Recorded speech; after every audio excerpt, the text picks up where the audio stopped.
সাংবাদিককে ঢুকতে দেয় না সুপ্রিম কোর্টে, এটা দেখে আমার ভালো লাগে না।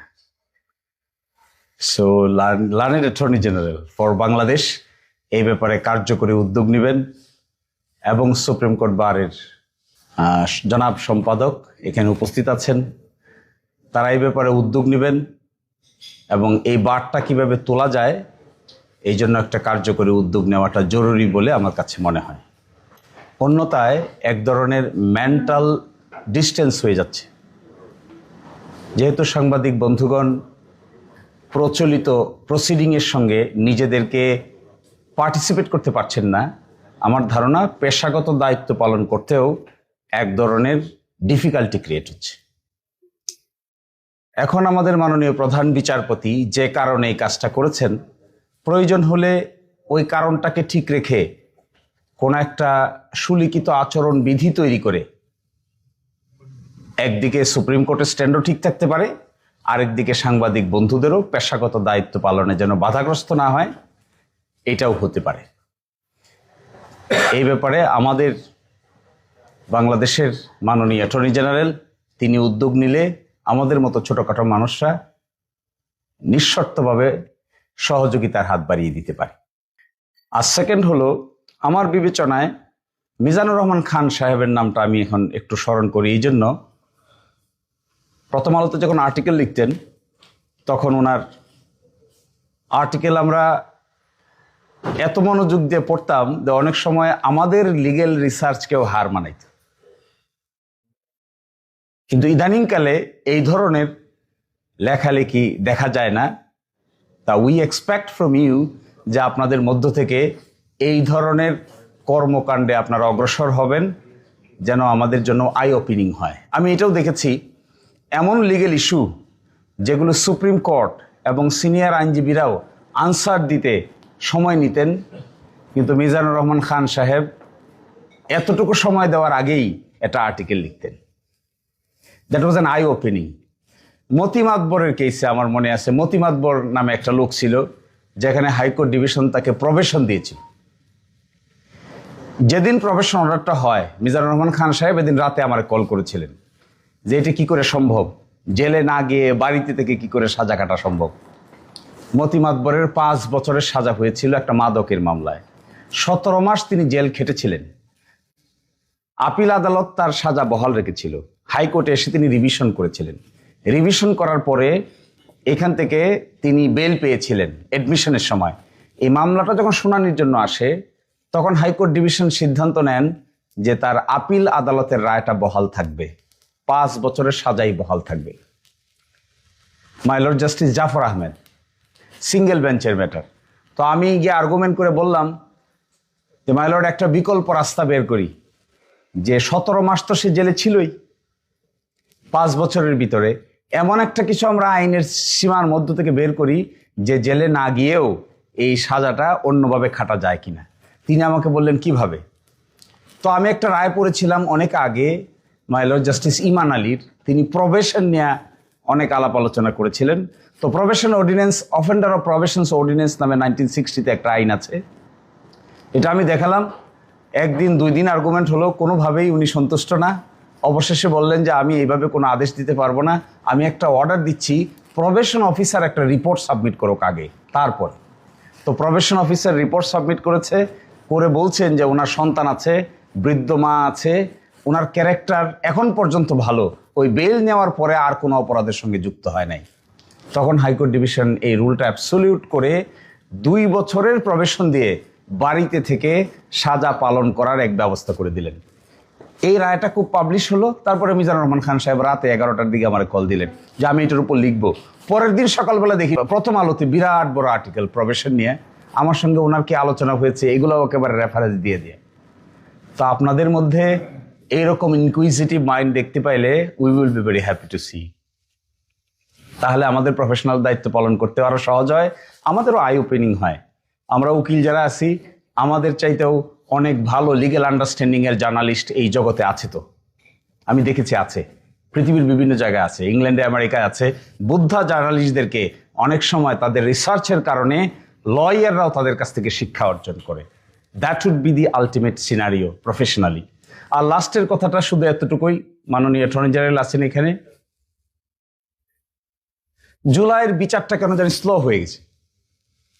It has been slow down. তো এই বিচারটাকে কুইক করলেই যে সমাধান হয়ে যাবে আমি এটারও পক্ষে না, কিন্তু স্ট্যান্ডার্ড অনুযায়ী যেভাবে করা উচিত সেভাবেই করা দরকার।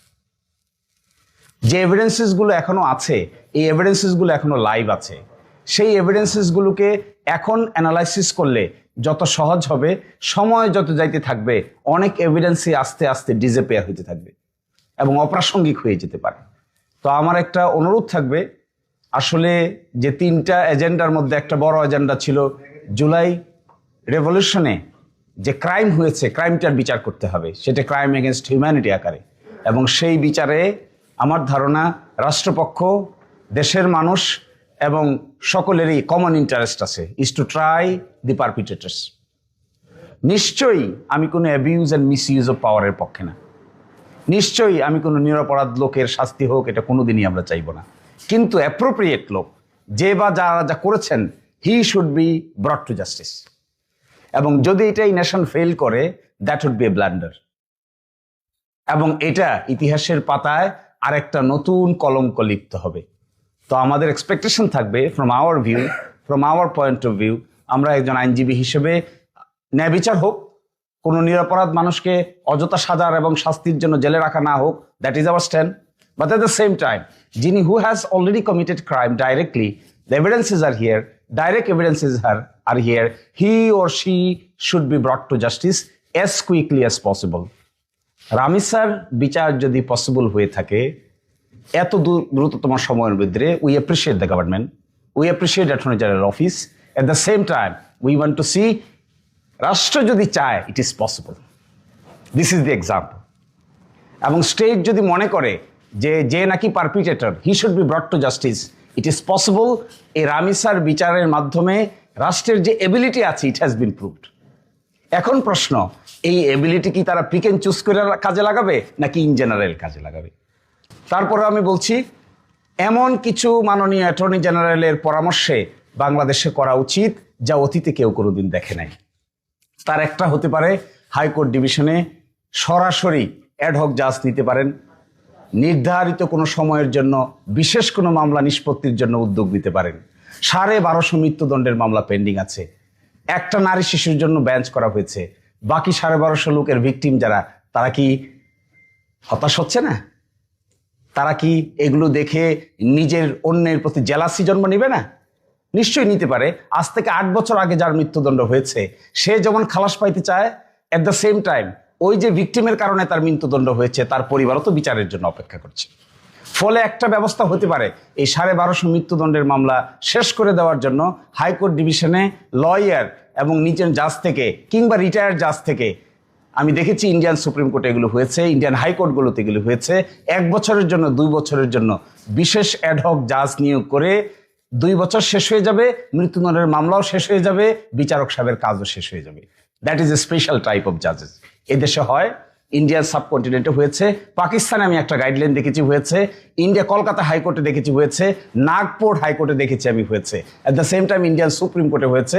একটা মামলাও আছে, রিট পিটিশন, যে মামলার মধ্যে Indian supreme court guideline develop করে বলে দিয়েছে ওদের যোগ্যতা কেমন হবে। তার মধ্যে 5 জন জজ ছিল যারা নাকি সুপ্রিম কোর্ট থেকে রিটায়ার করে যাওয়ার পরে তাদের কনসেন্ট নিয়ে 1.5 বছরের জন্য আবার এখানে বিচার কাজ সম্পন্ন করেছেন।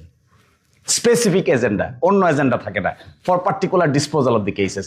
সুপ্রিম কোর্টে একজন বিচারকের ঘাড়ে আমি হিসাব করে দেখছি 7440টা মামলা আছে, মাত্র 5 জন বিচারক সুপ্রিম কোর্টে। কিভাবে সম্ভব হবে? এটা তো ফেরেস্তা হলেও পসিবল হবে না। দিনে 24 ঘন্টা কাজ করলেও সম্ভব না, শুক্র শনিবার মিলে কাজ করলেও ডিসপোজাল সম্ভব না। এইগুলোর ক্ষেত্রে আমাদের মাননীয় অ্যাটর্নি জেনারেল, আমার দেখা আইনজীবীদের মধ্যে one of the most creative attorney general for Bangladesh, এবং তিনি চাইলে এই নতুনত্ব দেখাতে পারেন। We have full trust and confidence upon his leadership, এবং তিনি পারবেন। সরকারের মধ্যে যিনি আইনমন্ত্রী আছেন তিনিও in the same line. Home minister যিনি আছেন happen to be all belong to the Dhaka University Law Department. So it is also necessary, it is also possible and desirable if all sit together, কি করে supreme কোর্টে এমন কিছু করা যায় যা করলে পরে অতীতে কেউ কোনোদিন দেখে নাই, ভাবে নাই, এরকম উদ্যোগ যদি নেন, always we will be with them as a junior brother, we will always be with them as their younger brother.